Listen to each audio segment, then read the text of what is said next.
Herkese salam. Bu videomuzda oksidləşmə dərəcəsinin tapılması və oksidləşmə reduksiya reaksiyalarından danışmaq istəyirəm. Oksidləşmə dərəcəsi valensiya anlayışı ilə demək olar ki, oxşardır.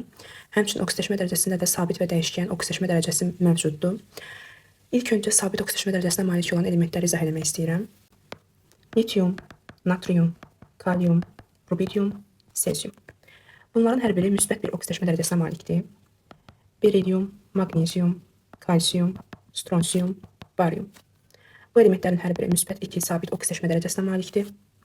Alüminium müsbət 3. Fluor isə qeyri-metal hesab olunur və hər zaman mənfi bir oksidləşmə dərəcəsinə malikdir.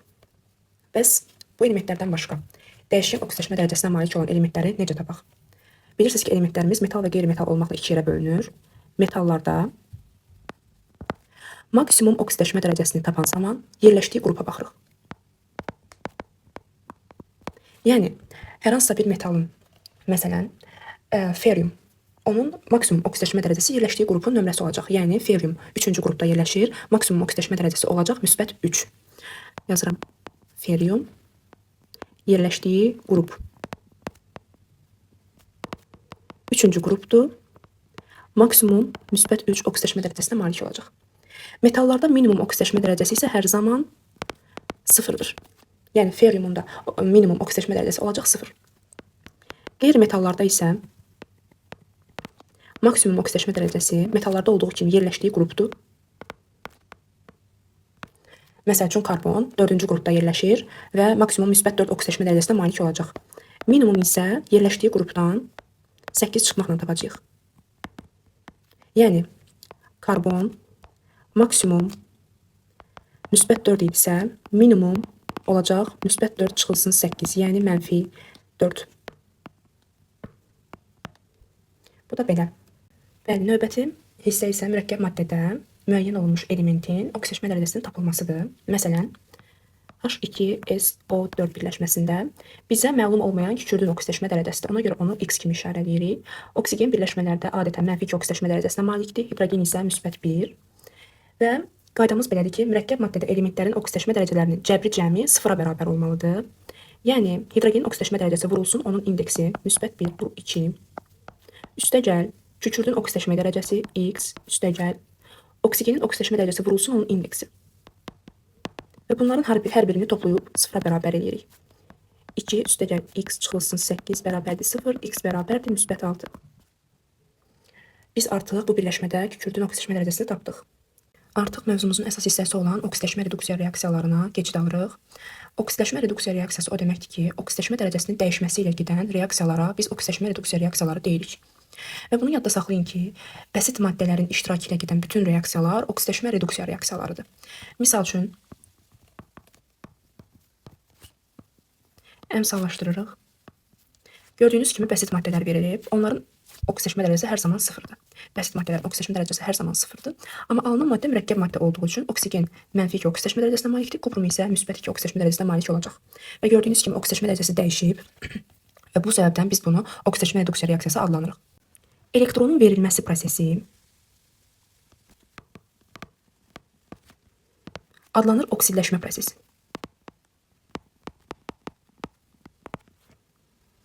Elektronu verən hissəcik isə, yəni hər hansısa bir element elektronu verirsə, ona biz deyirik reduksiya edici. Və bu proses zamanı bizim oksidləşmə dərəcəmiz artır.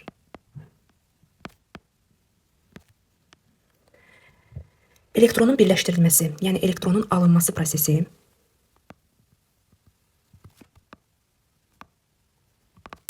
adlanır reduksiya prosesi.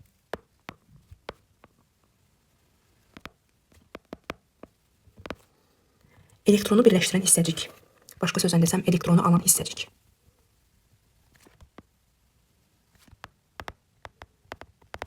Adlanacaq oksidləşdirici.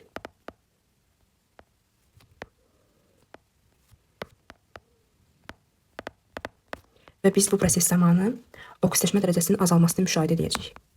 Yəni, oksidləşmə dərəcəsi azalır. Bayaqlar izah etdiyim minimum və maksimum oksidləşmə dərəcələrinə bir daha qayıtmaq istəyirəm.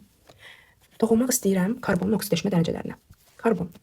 Bilirsiniz ki, karbon minimum -4 oksidləşmə dərəcəsinə malik oldu. Bura olsun aralıq mərhələ, burada olsun maksimum. Maksimum isə müsbət 4 idi. Aralıqda yerləşir -3, -2, -1, müsbət 1, müsbət 2, müsbət 3. Bu aralıq mərhələsidir. Əgər hər hansısa bir element minimum oksidləşmə dərəcəsinə göstərilibsə, deməli bu element yalnız reduksiya edicidir.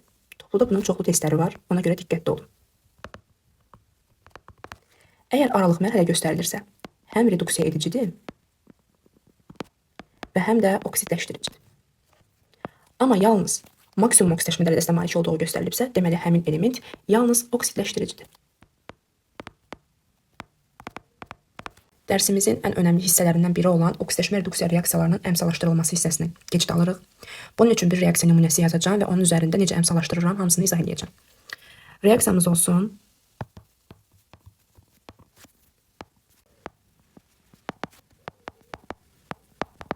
Bəli, reaksiyamız budur.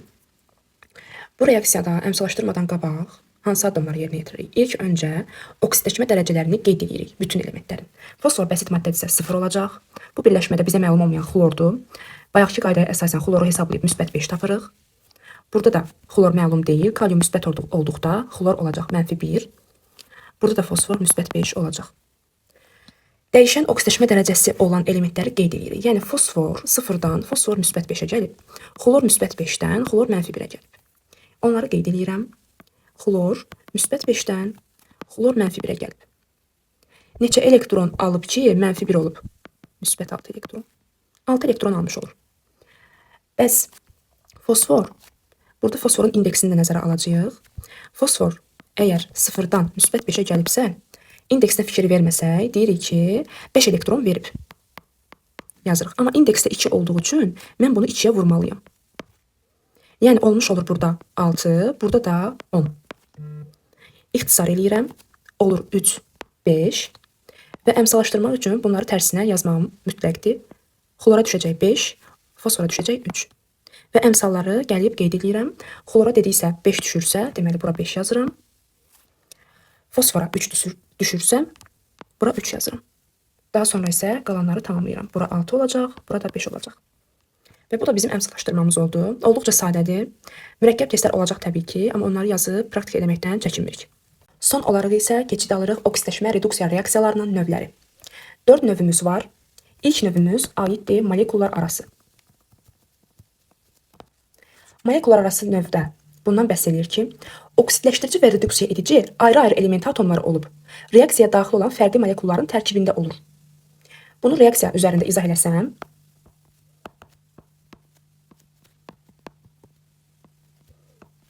oksidləşmə dərəcələrini qeyd edirəm. Fikir verin, reduksiya edici azotdur, çünki bizim oksidləşmə dərəcəmiz azalıb. Hidrogen isə oksidləşmə dərəcəsini artırıb, o isə oksidləşdiricidir. Yəni tərifdə necə demişdik, oksidləşdirici və reduksiya edici ayrı-ayrı element atomlarıydı. İkinci növümüz isə molekul daxili. Molekul daxilində isə oksidləşmə və reduksiya prosesi bir molekulun daxilində baş verəcək. Bir növ parçalanma reaksiyaları kimidir. Gördüyünüz kimi, xlor burada müsbət 5 oksidləşmə dərəcəsinə malik olur, amma burada -1, burada isə oksigen 0 olur. Görürsünüz, oksidləşmə və reduksiya prosesi bir molekulun daxilində baş verdi. Yəni eyni molekuldan müxtəlif elementlər yarandı.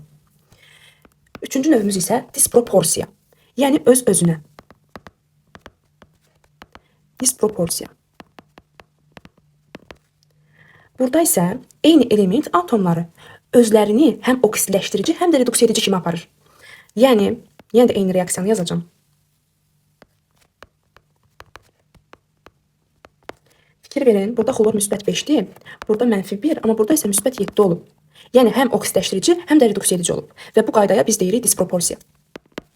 Dördüncü və ən son növə gəldikdə isə kommutasiyaya baxırıq. Disproporsiyanın özü, yəni əks öz-özünə. Burada isə eyni element atomları müxtəlif oksidləşmə dərəcəsindən eyni oksidləşmə dərəcəsinə keçir. Məsələn,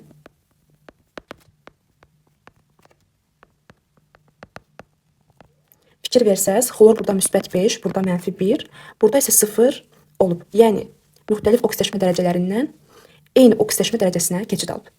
Bu da kommutasiya qaydası idi. Dərsimiz bu qədər idi. Biraz digər dərslərdən fərqlənə bilər, əmsallaşdırmalar çətinlik çəkə bilərsiniz, amma əmsallaşdırma çoxlu praktika istəyir. Buna görə çoxlu çalışmalar eləməyiniz tövsiyə olunur. Oldu, gələn videolarda görüşənədək.